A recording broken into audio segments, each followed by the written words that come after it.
how to use the bank's money to make money in real estate investing. First off, let me give you some instruction on what you need to do first.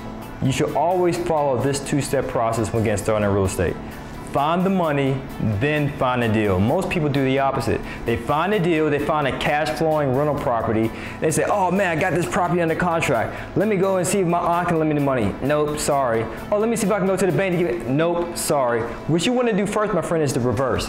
Find the money first so that a deal finder, such as a real estate agent, a wholesaler, will be able to find a property that fits your pockets. So you don't do the reverse, running around like a chicken with his head cut off trying to raise the capital. So always find the money and then find the deal. Why not use the bank's money?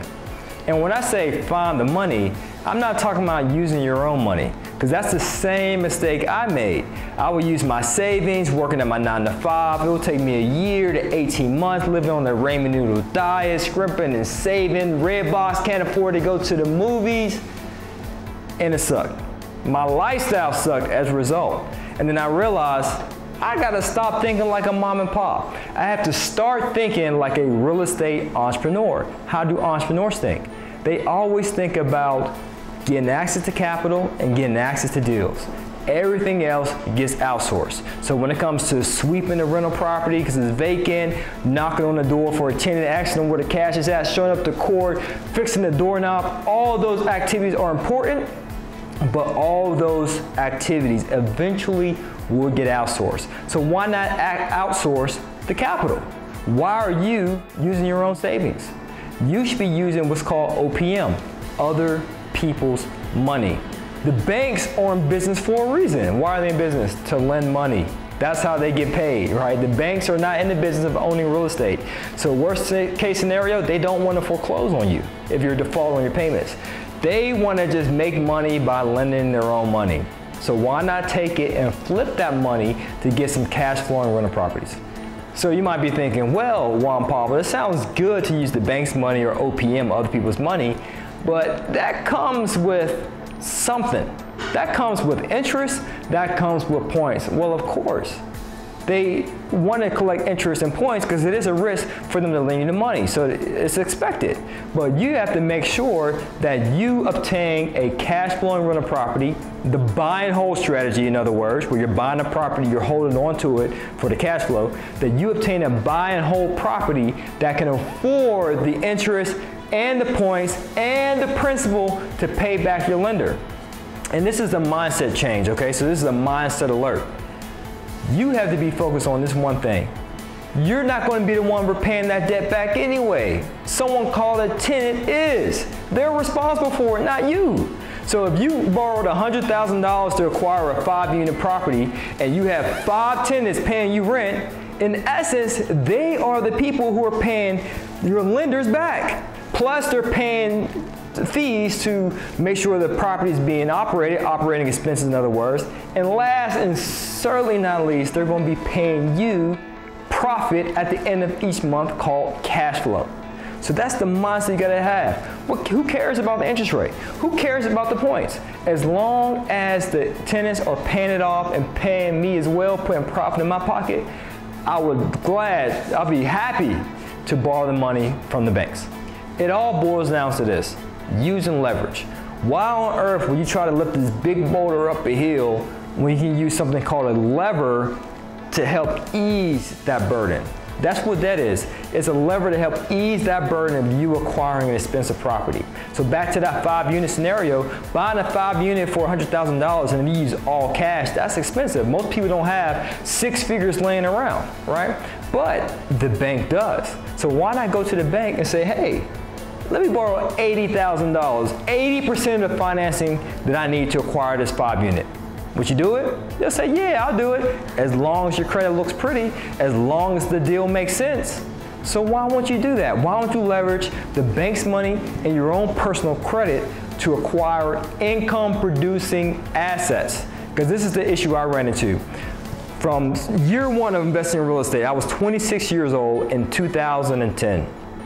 To the point where I acquired 30 rental units at 30 years old in 2014. So in a period of 4 years, I acquired 30 rental units. But from years 1 to 3, I acquired 7 because I was using my own savings. Then once I made that shift and started using debt as leverage, creative financing in other words, to acquire rental properties, that 1 year, from 29 years old to 30 years old, I've acquired 21 cash flowing rental properties in my portfolio. And that enabled me to quit my day job at 30 years old so I can start this YouTube channel, start this business called 100% Finance, and educate you, yes you, on how you can do the same. Because yes, this is a repeatable process, but it's predicated upon you shifting your mindset and using debt as leverage to get cash flowing rental properties. So in essence, that shift from going from 7 units in 3 years to 21 units in 1 year was dependent upon me financing my deals 100%. So that's how I came up with the name of the company. I realized I gotta stop thinking like a mom and pop investor, depending on my savings, and I had to finance my deals 100%, which is defined as follows: obtaining an income producing asset with little to no money required. So if you use 100% financing, you can acquire an income producing asset, a 5 unit, for example, that puts money in your pocket. So there's many different terms or different financial instruments you can acquire. Low doc mortgages for one.